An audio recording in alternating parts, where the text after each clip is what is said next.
এই জায়গাটা হইল ২৫০০ সোনারগাঁর মাঝামাঝি, এটা হলো লাস্ট বর্ডার। তার জন্য এখানে মাদক এবং ডাকাতির প্রচুর বেশি। তারা ডাকাতরা নির্বিঘ্নে সোনারগাঁতে ডাকাতি করে এদিকে এসে পড়ে, আবার ২৫০০ ডাকাতি করে এদিকে এসে পড়ে। এই এলাকার মানুষ একটা ডাকাত গ্রুপের কাছে জিম্মি, যা অত্যন্তই দুঃখজনক। যে এটা প্রশাসনের প্রতি আপনাদের ডিবিসি নিউজের মাধ্যমে প্রশাসনের কাছে জোর দাবি জানাবো। এই এলাকায় একটা ডাকাত সিন্ডিকেট আছে, এটা এলাকার কোনো মানুষ ভয়ে এই বাজারের ব্যবসায়ীরা মুখ খোলে না। বিভিন্ন সময় অনেক কোম্পানির গাড়ি থেকে ছিনতাই করে টাকা নিয়ে গেছে, অনেক কিছু হয়েছে। ৫ই আগস্টের পরে আমরা এখানে মিটিং করছিলাম, মিটিং করে এটার একটা রোধ করার জন্য করছি। কিন্তু ইদানিং আবার এই ডাকাত গ্রুপগুলো বাজারও এসে মহড়া দেয়, তারা করে। এটা সবাই জানে, এক একজনের নামে। প্রশাসন থেকে কি আপনারা সহযোগিতা পাচ্ছেন? প্রশাসন থেকে আসলে ৫ই আগস্টের মধ্যে প্রশাসন তো ভেঙে গিয়েছিল, তাই না? এখন প্রশাসন সোচ্চার হচ্ছে, তারা আমাদেরকে আশ্বাস দিছে। আশা করি আপনাদের মাধ্যমে আরো আমরা ডিবিসি নিউজ। ধন্যবাদ আপনাকে। তোরে কাটাই কইছে সেলিমের নাম কইছি। হ্যাঁ আর বেঁচে শান্ত আর কাটা কইছে আর ওদে ইয়ারা কাটা যারা আমার আত্মীয়তা বাইরে কাটা বাইরে আতরা ওদে ইয়া শাওনে। হ্যাঁ আর তার পাশে ওদে ভালাইনারা আর আর কতগুলো আছিল ভাই। এগুলি কি তোর কইছে সেলিমের নাম কইছি? হ্যাঁ ভাই ফালাই নাই। তার পাশে ও শাওন ভাইরা শাওনে আর কাটা পারবেছে আর ওদে ইয়া ওই যে ইয়া শান্ত ইয়া মনরে ভুলাই মনের ফুল কাটা শান্ত হ্যাঁ কইছি সেই কইছি শিশিটা দিব। হ্যাঁ পালা কিতার মাইরে কইছে গলি হাবলিয়া। হ্যাঁ আর রাইতে দুটা বাজে ডাক দিতে আই গেল কিয়া এই তো সেনে বারে বন্ধে আনা বাইতা না কইছে যে এ কিরে নবিশনের বড় যে কইতাছে কিরে এই বেটা তগরে যে চুরিদারি যা করায় ডাকাইতি মুসুমপুর সব বড় বড় ডাকাইত পালে সেলিমে নাম কয় মানদের ফারার। এই কিরে ট্যাকেল দে কাটায় পারভেজ মামায় কইছে আর শান্ত কইছে নবিশনের বড় পারভেজ মামার শান্ত কইছে সবকিছু ট্যাকেল দিব সেলিম কাকায়। তুই কইরা বলডালা আমি আসি না, আমার নাম কইতাছে আমি বলা আসি, আমি বলা নবিশনের বড় কইছে আমি পারভেজ আসি, তুই যা করার কর, তোরে ট্যাকেল দিয়ে ছুড়ে আনবো আমি। আমার ওসাদ সেলিম কাকায় আসে না কোনো।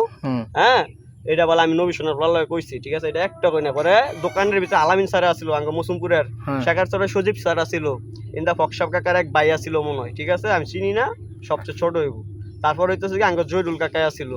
তারপর হইতেছে গিয়ে আপনার আরো অনেকজন মুসুমপুরের গেছে। হ্যাঁ গো সামনে কইতাছে কয় বেটা সেলিমে করে নাই ক কাটা কইছে এটা রেকর্ড হইছে কাটা এটা কইছে হইতাছে বর্তমান থাকলে পরে সেলিমে ইয়া ফালাইন না। হ্যাঁ হ্যাঁ বেটা সেলিমে করে নাই ক। হ্যাঁ পরে কইতাছে হইতাছে গিয়া ও হ্যাঁ মাইটা তো ফাটাই লাইছে আগে তো, পরে আবার আতুরতা বাড়ি দিছে বেটা দোকানের ভিতরে। আরে মানে আতুরতা বাইরেছে আতুরতা বাড়ি দিয়া ইয়ার পরে শিকার না নিছে। পরে হ্যাঁ মনে হয় দোনা তো আমি চাইছি খালি আমি কই হাসাটা কত, কিন্তু আমি কোনো সময় কিছু করি নাই। হ্যাঁ পরে চুপ করেছে আর আবার নাস্তা খাওয়ানোর কথা বাইরে নিয়ে ওই ৫ টাকা সাউন্ড করে নাম এই হালার ভূতে কি জানি ডর ভয় দেয় লইছে। পরের তো শুরু করছে যে সেলিমে সেলিমে সেলিমে। হ্যাঁ আরে যে সেলিমের নাম কয়েছে, বিচারও শুদ্ধ সেলিমের নাম কয়েছে। হ্যাঁ শান্তরে ফিডিরও সত রাখছে আর মুখটা কোনো চাউন বার করতে দেয় নাই। হ্যাঁ আমি জানি না, কিচ্ছু জানি না কি আর কি। হ্যাঁ আমারে যে কইছে যে তুই ক এ বেটা কস না কথা কস না, আমি ডাইরেক্ট কইছি যদি প্রমাণ দিয়ে তারেন চুরির ভিতরে আর সেলিম কাকা এগুলো করায় আমার 2 হাত পায়ের রক কাটতে দিবেন, জিরবা শুদ্ধ কাটেও নাই তো আমার দামি 20 খাই মরে যাম। আমরা সবাই চোখের সামনে খালি প্রমাণটা টিয়াই দেন। আমি বিদেশে নেওয়ার পরে একটা চুরিদারির ভিতরে আমি জড়িত আছি কি নাই পুরা একটা বিদেশে তার 6 মাসের গ্যারান্টি দিচ্ছি। হ্যাঁ মৌসুম করে সবাই শুনছে, সানু মেম্বার শুদ্ধ কথাটা শুনছে। হ্যাঁ কোনো কথা কয় নাই, ঠিক আছে? মাঝখানে করিম তারও চুরি করছে সোজা কথা কাকা। আমার যেটা মানে করছে আমি এটাই কইতেছি, ঠিক আছে? পরে হইতেছে কি কথা করার পর আমি কইছি আপনি একটা প্রমাণ টিয়ান এটা বাদ দে, এটা বাদ দে, ঠিক আছে? মানদের পরে লোকেরা হইতেছে তার বাদ দে, যেটা ঘুরছে জায়গাত প্রমাণ হয়েছে এটা কো। নবী শুনের পরে কেউ জিগাইলো না দ্বিতীয়বার কি রে হাসো তোরা সেলিমে সেলিমে টাইকেল দে তো করে দ্বিতীয়বার কে জিগাইলো না। হ্যাঁ যে কইতাছে হ সেলিম ভাই সেলিম মানে এই যে মিছিল দিতেছে সেলিম ভাই, কেউ জিগাইও না হুদে সেলিম ভাই করতেছে। নবী শুনের আলামিনে কেন করতেছে? আলামিনের লগে তো ইয়ার জীবনে সেলিম ভাই দেখা হয় না। আমার হয়নি কাকা, আলামিনের লগে তো মানে বছর গেলে আলামিনটা চিনে কিনা ভাই এটা শিউন না। তাহলে এইটাই আমার নিজে মোবাইল চালাই না, আমি কেমন সেলিম কাকা আমার টাইকেল দিব? আমার মোবাইল আমার মায়ে দেয় না, নিজে মোবাইল চালাই না, মামা মোবাইল চালাই, আমি মোবাইলই চালাই না আমি নিজে। হ্যাঁ অথচ আমার কই সেলিমের নাম ক, আমি কইছি মাইরা লাগবে, নাম কইতাম না।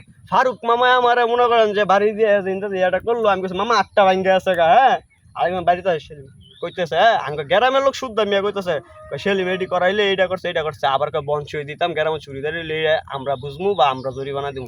এগুলি কি মানুষের কথা আর কি সত্য মিথ্যা কোনো প্রমাণ করতো না, যাচাই করতো না? অবশ্যই। হ্যাঁ, সেলিম কাকা যদি আমি যদি এটা কইরা থাকি, সেলিম কাকার নামটা যদি উঠছে, হ্যাঁ, আর আমি যদি চোর প্রমাণিত হই, তাহলে চোরের তেনে বার করতো না যে সেলিমে কি হাসি কইছে নাই কয় নাই, নাকি আমার দ্বারা চোর অপমানিত করে না কিচ্ছু না। আমার সোজা কথা বোবা কইরা রাখছে, ইনের ভিতরে নিচের দিক ফিরে রাখছে। কিরে মামা আমার কাছে গা হয়ে তুলিস না, আমি যে বইছি আজ এমনে সোজা কথা এমনে যে বইছি নিচের দিক এমনে দইরা গাড্ডা তুললে মনে করেন যে এমবে চাই আবার ইশারা নোয়া নাইতে ফাইভ দেখা। হ্যাঁ, আবার মাথা নোয়া রাখছি, যা ফিটানের ভিডিও এক করতে সেলিম কাকার নাম টাম কয়ে লয়ে গেছে। তারা জানে আমার মাইরে লাইলো বার হইতো না, আমি যেটা না মানি না, আমি করি নাই যেটা আমি কমকে হ। আর সেলিম কাকা আমার কেমনে কইব, আমার নিজের মোবাইল নেই, তার লগে আমার বছরে 2 বার দেওয়া হয় কিনা শুনতাম, বিদেশে 6 মাসে 2 বার দেওয়া হয়েছে সেলিম কাকার লগে। ও সেদিন মিটিংও গেছি, সেলিমে যে শোডাউন মারছে বড়, তোরও দেখলাম ভিডিও। আমি আরে ডাক দিলে যাওয়া লাগতো না, আমার লারা কোনো রাজনীতি নাই। সেলিম কাকাই যে হ্যাঁ সোজা কথা, সবাই এক আমার লারও। আর মনে করেন যে হ্যাঁ সেলিম কাকার ভাষণের লেগে এগুলো সব করছে, মাঝখানে ভাইসা গেছি কাকা আমি। ঠিক আছে, আমার এই যে আঙ্গুল ভাঙছে ভাইয়ের, দেন খুলে গেছে আঙ্গুল দেন, এই যে এটা কিন্তু খুলে আছে, টিপ দিমু রক্ত বাড়ি করে দেখতে।